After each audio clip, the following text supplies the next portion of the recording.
হাত জোর করে বলুন, সর্বমঙ্গলা মঙ্গল্যে শিবে সর্বার্থ সাধিকে শরণ্যে ত্রম্বকে গৌরী নারায়ণী নমস্তুতে। যতক্ষণ তারে ত্রিপুরে প্রসীদ ভগবতম্ব। বীরভূমের তারাপীঠ মন্দিরে মা তারার পুজো দিলেন অভিনেতা দেব তথা ঘাটালের সাংসদ দীপক অধিকারী। আজ সকালে 8:30 নাগাদ তারাপীঠ মন্দিরে আসেন দেব। তারপর মা তারাকে পুজো দেন তিনি। দেব অভিনীত একটি বাংলা সিনেমা খুব শীঘ্রই মুক্তি পেতে চলেছে। সেই সিনেমার সাফল্য কামনা করে মা তারার কাছে প্রার্থনা করেন দেব সহ সেই সিনেমার বিভিন্ন কলা কুশলীরা।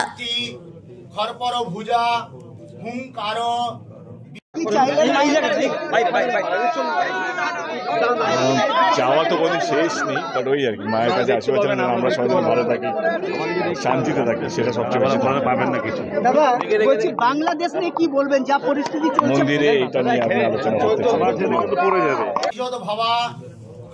বীরভূম থেকে নিজস্ব প্রতিনিধি রিপোর্ট, টিভি নিউজ 10। জুট ঐক্য নাগই জুটা